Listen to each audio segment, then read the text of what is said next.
Hey guys, this is your tired teacher back again with our third and final video on World War II. So last time we left off with the war in Europe and VE Day happening. So this time around, we're going to come back and cover the Holocaust. We're going to cover the war in the Pacific against the Japanese and the atomic bomb. So today's topics are very serious in nature due to the obvious death and destruction of millions of people during this war. And so some of these topics will be very sensitive in nature to you guys. So this is your trigger warning. So let's go ahead and get into some history today. Now, the Holocaust happened during the duration of World War II, even before the United States came in. This map that you see here on the screen shows the Jewish population in Europe around 1933, so prior to the war. And you could see the highest concentrations of Jews lived in places like Poland and the Soviet Union. So those have the highest concentrations, mainly Eastern Europe, right? That's where you see probably the bulk of the Jewish population. And so Hitler is going to begin his anti-Semitic propaganda during this time period, and you could see it's even targeting children. So look at the cartoon image on the right. It's an illustration from an anti-Semitic children's primer, and the sign reads, "Jews are not wanted here." This is from 1936 Germany. So what happened around this time is Hitler was using the Jews as like a scapegoat to blame them for the problems plaguing the German country. Blaming them for like the Treaty of Versailles, the economic problems, things like that. So Hitler is going to take another step towards, towards what he perceives as the Jewish problem in Germany. So he's going to issue identification cards, and they're going to have to wear the Star of David so they can be easily identified. So at first, Jews will be placed in ghettos like in the infamous ghetto of Warsaw right here. And of course the SS Guard and others will go ahead and round up the Jewish populations and force them into these ghettos. And the living conditions of such were not great at all. And these people were plagued constantly and threatened constantly by these German forces. When the ghetto situation doesn't quite work out to Hitler's favor, at least he doesn't see it as working out, Jews are now rounded up and deported to extermination camps and to concentration camps. Well, work camps as well. So you could see from this map right here that a lot of them are located, well, the extermination camps, the death camps here, are located closer to Eastern Europe. And some of the more infamous ones will be Auschwitz, which is in Poland, and Sobibor, which is the one camp where the population inside of it was able to overcome the German forces that watched over them and, well, were doing the executions and such. So the rest of these camps are other types of camps, like labor camps, where the populations inside would work under terrible conditions and would die out of starvation or exhaustion or whatnot. So the ones that the American Army liberates are going to be located kind of closer to, well, Germany and France, which is Buchenwald and Dachau. Those are the two famous ones the American forces come across and liberate. Auschwitz is liberated by the Russians. And, I mean,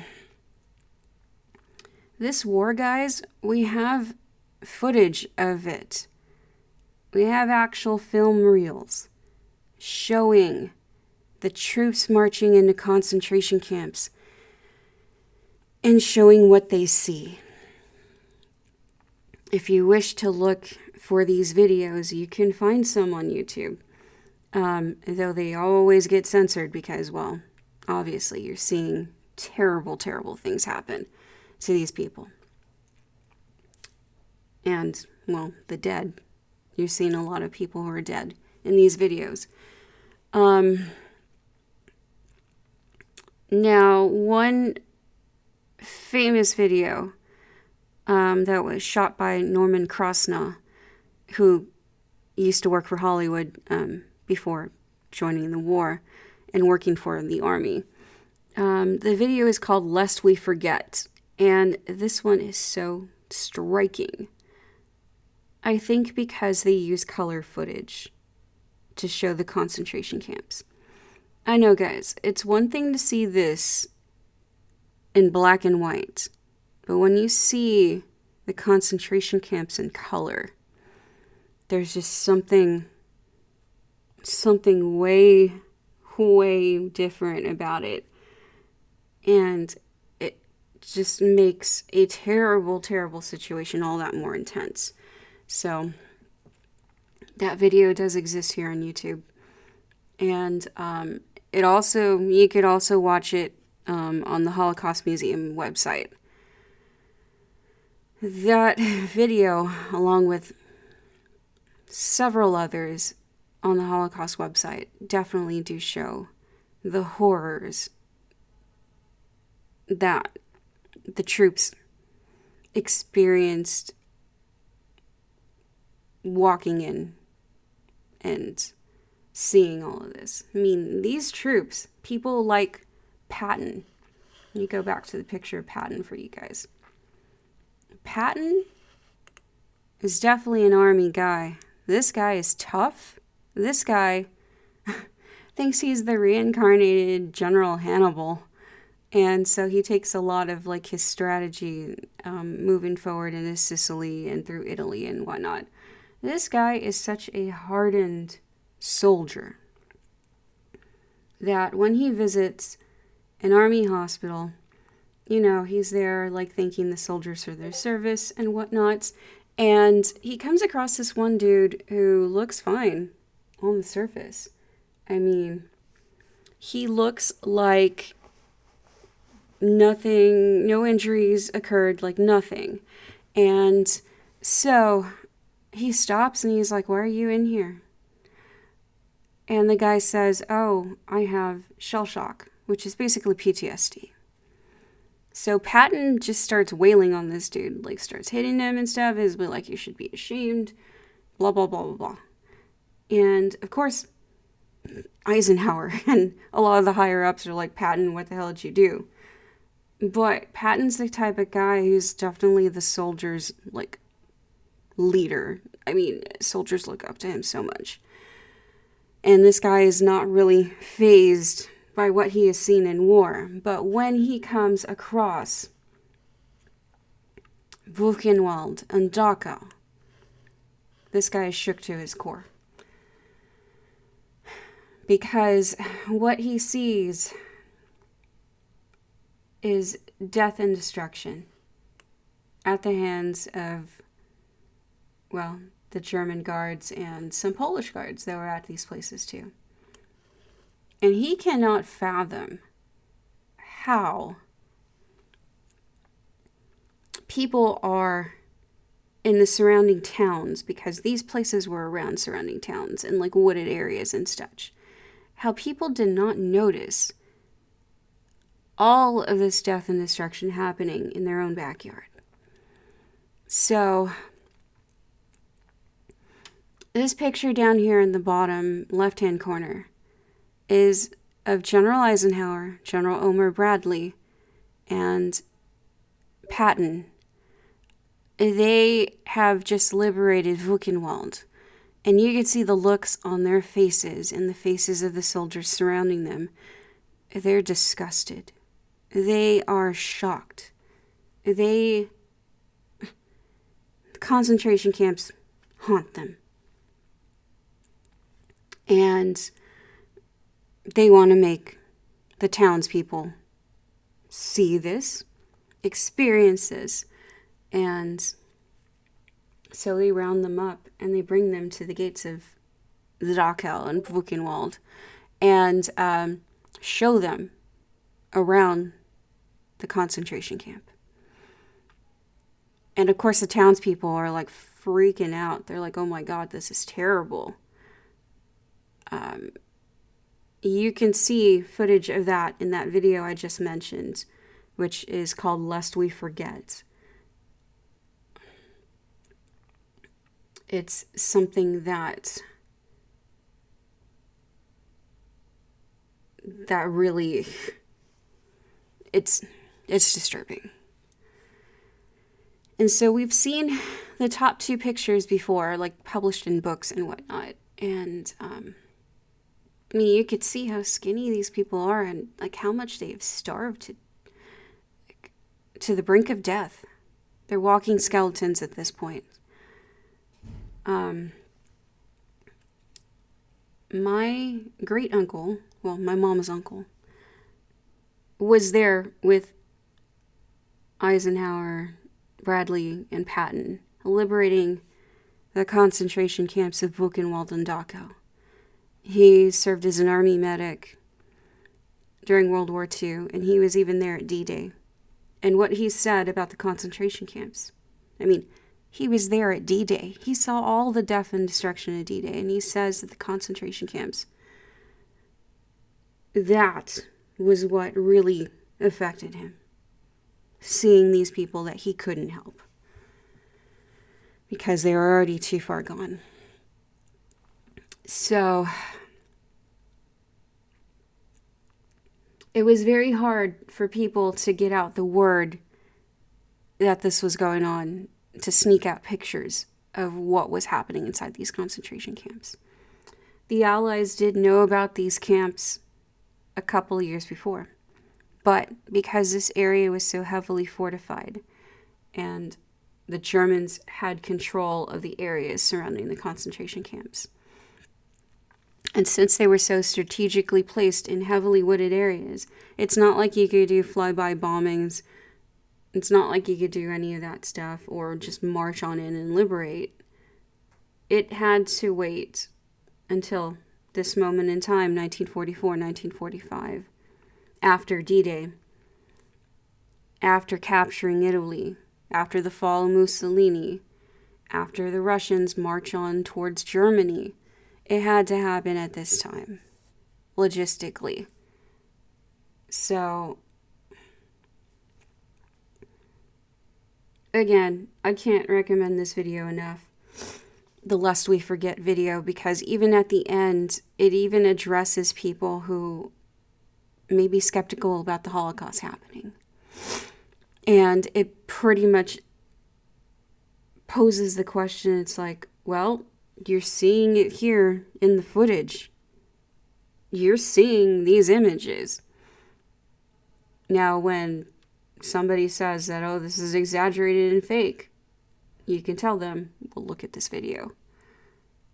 So this generation, the greatest generation, is dying off already, guys. And it's important we remember these things.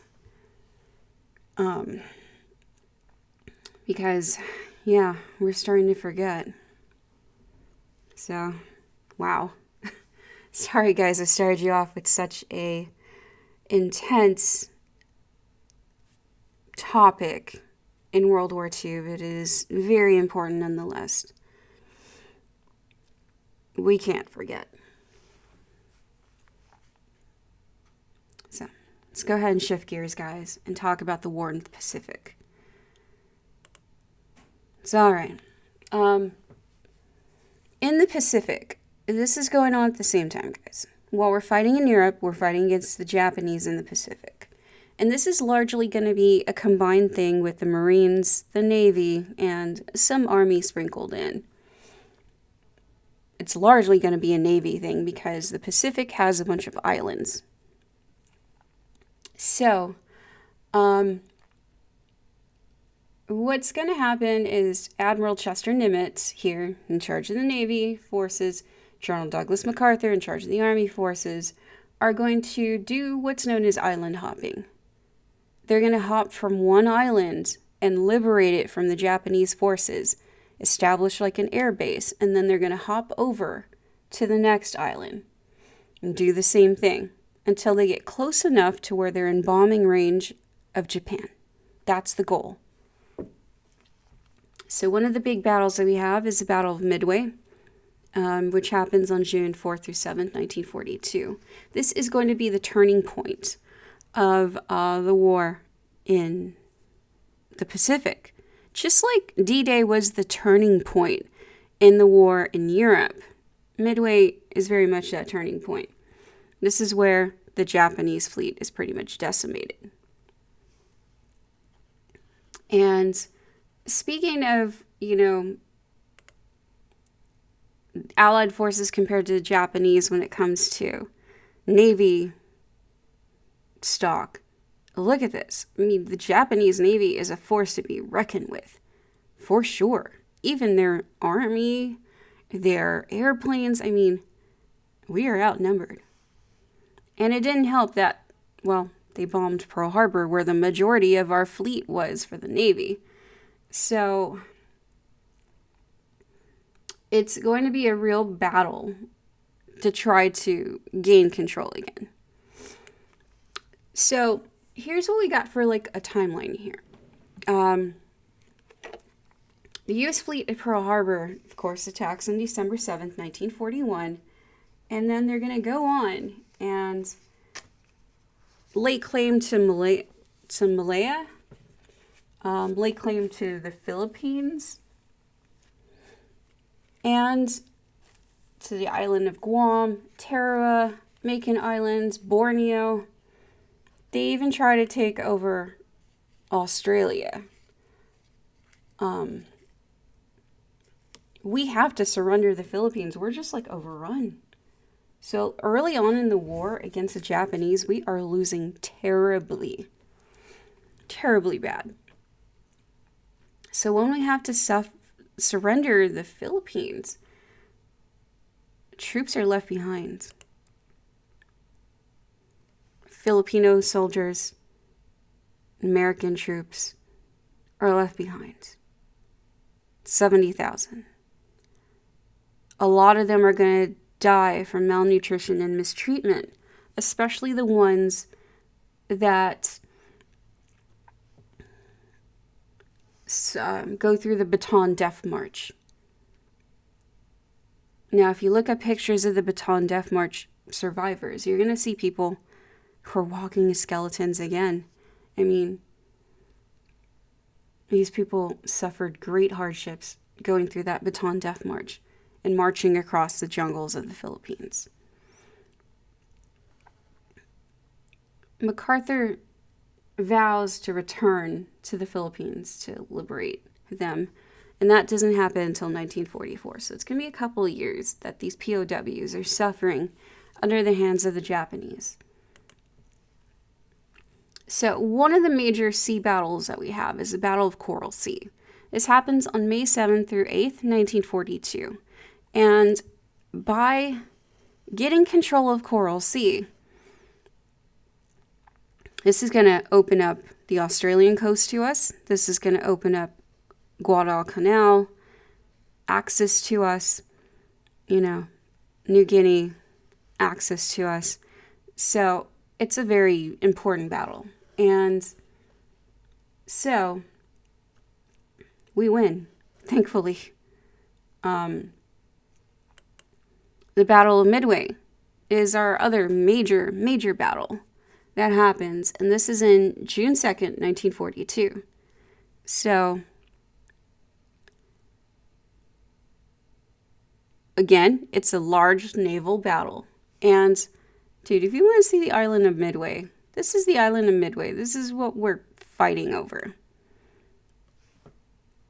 It's just big enough to have a landing strip. That's it. But this is such a strategic area to have a landing strip, because that gets us a step closer to the Philippines, and capturing the Philippines will get us a step closer to bombing Japan.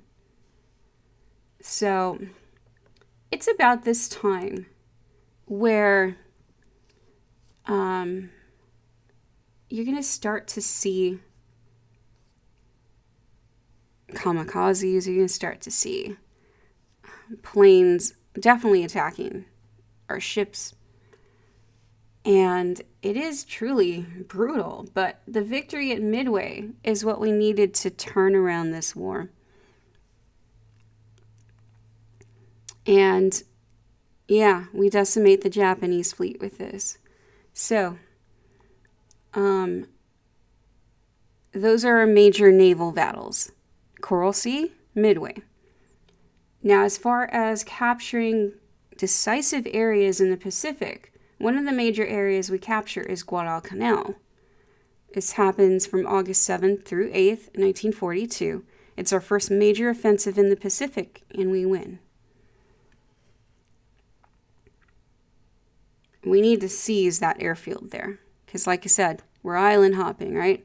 We need to go after these strategic islands so that we can hop around and, get us closer to Japan. So here's what we're talking about. Here are the islands we hop to. The Aleutian Islands, Guadalcanal, New Guinea and the Solomons, Bougainville, Makin and Tarawa. I don't know how to pronounce these two. Admiralty Islands, Saipan, Tinian, Guam, Palau, Morotai, and Leyte and Luzon. These are the Philippines already. And then we go to Iwo Jima and then Okinawa. And then that's going to put us in bombing range. So, yeah, we are island hopping. So while this is going on, guys, while the army is fighting at Leyte Gulf, this is the major battle for the army, Leyte Gulf, and then Iwo Jima and Okinawa. Those are the big battles. At Leyte Gulf, the Japanese Navy is now completely destroyed. Kamikazes were used. I mean, it was brutal. My grandpa was at this one. And yeah, he was like, yeah, kamikazes were terrible. With the Battle of Okinawa, I mean, kamikazes again are doing major damage to our Navy. But we're able to sustain this attack. And now that we've captured Okinawa, let me show you guys the map here. The two important islands we need to capture is Okinawa, which is here on the left, and Iwo Jima, which is here on the right. These two islands put us in bombing range of all of Japan. Because the Japanese were not giving up at this point, guys. At all. So we need to start the strategic bombing on Japan, and hopefully that would get them to back off. It didn't yet until the atomic bomb. So the Manhattan Project had been developing since 1942, led by people like J. Robert Oppenheimer. Other people working on this would be like Albert Einstein. And we have successfully tested the atomic bomb in July of 1945. Truman didn't know about this until he became president, after Roosevelt's death. So now Truman is faced with a decision. What does he do? Does he invade Japan, which is going to be on the massive scale of like 10 D-Days? And D-Day had like 3 million. Just saying. Or do we drop the atomic bomb and risk the lives of innocent people in Japan? So what do? Do we risk the lives of our own soldiers and the Allied troops? Or do we drop the atomic bomb and hope the Japanese surrender? But we are killing everything with dropping the atomic bomb. So Truman decides to use the bomb. The first one is dropped August 6, 1945 on Hiroshima. And then the Japanese still didn't surrender, so the second one is dropped on August 9th, 1945 on Nagasaki. And within a week, the Japanese finally agreed to surrender, because the next one, guys, would have dropped on Tokyo. So, September 2nd, 1945, General Douglas MacArthur accepts the Japanese formal surrender, and that is the end of the war. But let's go deeper into some of these battles. So that's your overview of the war in the Pacific. So here's Iwo Jima. Marines described it as hell on earth. And that big mountain in the back is Mount Suribachi. That's where the Japanese are holding their defensive measures. You could see the whole island on top of that mountain, and they are shooting everything in sight. But the troops are victorious and raise the flag on top of Mount Suribachi in this very famous photograph that you guys have seen. So here's some Valley history for you guys. One of the people in this picture is Harlan Block from Weslaco. There you go. More Valley history. But, I mean, the casualties we suffer at Iwo Jima are terrible. Lose an estimated 20,000 soldiers. So, this is crazy, crazy fighting. But we need to move on. We need to capture Okinawa. Okinawa's casualties would exceed 68,000. And the death and destruction in this one was crazy as well. The kamikaze suicide plane attacks really affected, our Navy, our Army troops, our Marines. I mean, they did. So, yeah, some of these images of like the kamikazes attacking ships are insane. I mean, look at all that. That is crazy. Especially this one. Oh my God. Whoever took that picture. Look at the plane right there. It's about to hit. Wow. So, heavy casualties on both sides, of course, but the Japanese were not surrendering. So, once again, do we proceed with Operation Downfall, which is going to be the combined efforts of Soviet troops, American troops, and basically our allies, are going to help us invade Japan. And we potentially risk millions in this invasion. Or do we drop that bomb? Because Trinity has just been tested, and it's successful. So, since Roosevelt has passed away, Truman is now caught up on the Manhattan Project, and he has that great decision to make. Do we drop the bomb? Do we invade? And we drop the bomb. We've got Fat Man and Little Boy, who are the two bombs. Little Boy was dropped first, and then Fat Man was dropped second. And so, August 6, 1945, Hiroshima. And then August 9th, oh yeah, there's Hiroshima. August 9th is Nagasaki. I mean, the blast from the atomic bomb was so detrimental that if you were in the immediate blast radius, you just disintegrated. There are places in the sidewalk you could still see the shadows of the people who disintegrated, because that's how bright that blast is, that it permanently casts their shadow on this pavement, on concrete. It's crazy. You could see those images online. But now that the Japanese have formally surrendered, VJ Day is upon us, and the war is officially over. So I want to come back and cover the wartime conferences with you guys, though, because they're kind of important to the lead up to the Cold War. So, all right, let's talk about Casablanca, Tehran, Yalta, and Potsdam. So at Casablanca, this is one of the first major conferences that the U.S. Partakes in. Roosevelt and Churchill meet up and agree on the strategy to win the war.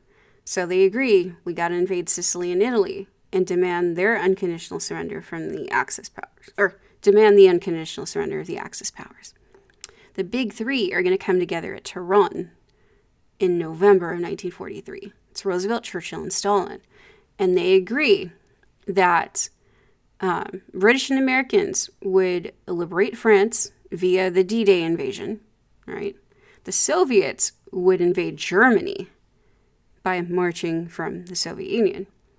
And then they agreed that once Hitler is taken care of, they will join against the Japanese and help us. Yalta is where things get a little tense. Because they're trying to agree on what to do with Germany after the war. So, Germany is going to be divided up into occupation zones, 4 different zones. One for France, one for Great Britain, one for the United States, and one for the Soviet Union. And France, Great Britain, and the United States have agreed that there should be free elections.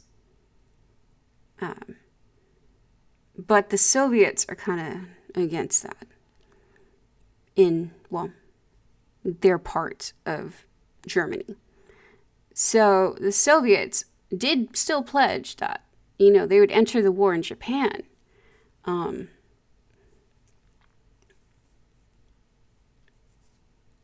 And they also did agree, the big three, to go ahead and set up the United Nations. And actually stick with it this time, because remember, we didn't join the League of Nations and it kind of led to this. So the United Nations is going to have a way more support this time around. But, with the Manhattan Project, Churchill knew about it, but Stalin didn't. And that's another thing that's going to drive a wedge between the Soviet Union and the United States. So this is, well, our frenemy stage, basically, between the Soviet Union and the United States. And at Potsdam, now that Roosevelt has passed away, and it's Truman, and Churchill is no longer prime minister, Stalin is the only one of the big three that remains for this conference. And it's Truman, Stalin, and Attlee who agree that Japan needs to have an unconditional surrender. And they also agree to hold war crime trials, the Nuremberg trials, against Nazi leaders. So here's some pictures from Yalta. Yeah, Roosevelt's looking rough. You can tell he's very frail at this point. So,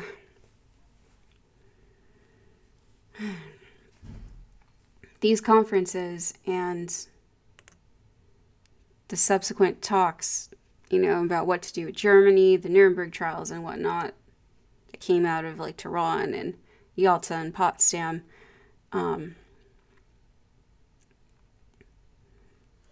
This is going to be the end of the war here. The Nuremberg trials, believe it or not, guys, there's still some people hunting down Nazis. Yeah, it's crazy. They found some in the United States a couple of years back that they were still hunting for because of the Nuremberg trials.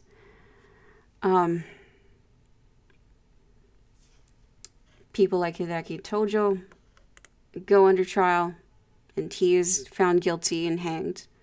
Hitler already committed suicide. Mussolini was killed by his own people.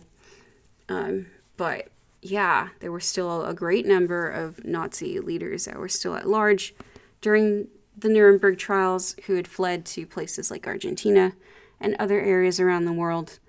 And some of them were never found. Others that were found, they were put on trial. So here's what we're talking about as far as like death and destruction with the war in total. You could definitely tell, comparing this to World War I, we have a way higher count of civilian deaths during this war. And that was in large part because of the Holocaust. But a lot of the fighting as well did happen in towns and cities, especially in the Soviet Union. China experiences a lot of death because of the invasion from Japan, And Germany experiences a lot of civilian death because of the bombing raids. Poland experienced a lot of civilian death because of the Holocaust, as well as other places in Eastern Europe. But I mean, God, the Soviet Union, 21 million deaths in total. That's crazy. So here's the legacy of the war. Now, this is going to be the deadliest war in human history, resulting in about 50 million deaths. It's not our deadliest war for the United States. Our deadliest war is still the Civil War. But, I mean, our country is still left with a huge debt because of this, because we're doing massive government spending for the war effort. But there's going to be some prosperity in the 50s, so don't you worry. The United Nations, unlike the League of Nations, is actually going to stick around, and we still have that today. They're going to be your peacekeeping organization for the world, which we do have coalition troops. All the member countries are going to devote troops to the UN causes. So, there's going to be allied representatives from the US, the Soviet Union, Great Britain, China, that agree on having the United Nations, and by October 24th, 1945, the UN comes into existence. And, big countries like the United States are on the Security Council. So, after World War II, we finally emerge as like a world leader at this time. We can finally hang with the big boys, and we're seen as like the policemen of the world now, the protectors of the world. So, definitely the United States emerges as a superpower. People are starting to think more about their conditions at home, like African Americans, women, other minorities, especially African Americans, and how they were treated during this war. So they're going to push for more equality and civil rights in the 50s and 60s. Because, come on, we were fighting against oppression. We were fighting against Hitler. How hypocritical was it of us to still oppress people here in the United States? So that's kind of like how people see it, and they're going to like look within the United States and try to fix like some of our problems as well. So we emerge as the most prosperous and most powerful nation in the world, and we do have optimism. We do have this optimism that life would be better and more prosperous after the war. We we're coming off of this war at an all-time high. I mean, we defeated the fascists. So we look for more peaceful and democratic times after this war, but very shortly after, we dropped the atomic bombs on Hiroshima and Nagasaki. The Soviet Unions dropped their own atomic bomb and successfully tested. So now that our biggest frenemy at the time is no longer tied to us because we have a mutual enemy, we are fearful of what the Soviets may do to us. So there we go, guys. Next up, Cold War. So I hope this was really informative for you guys. Again, if you want to check out the Holocaust video, it's called Lest We Forget by Norman Krasnow. You could find it on YouTube or at the Holocaust Museum. Watch at your own risk. It is graphic. And you could also find footage of the atomic bomb droppings and of these poor people and how they suffered with radiation burns. All of that is army footage that can be found online. So again, beware and watch, be cautious when watching and respectful. Just beware. But, alright guys, I will catch you later with the Cold War and the 50s and prosperity in the country and all that stuff. So, alright guys, bye.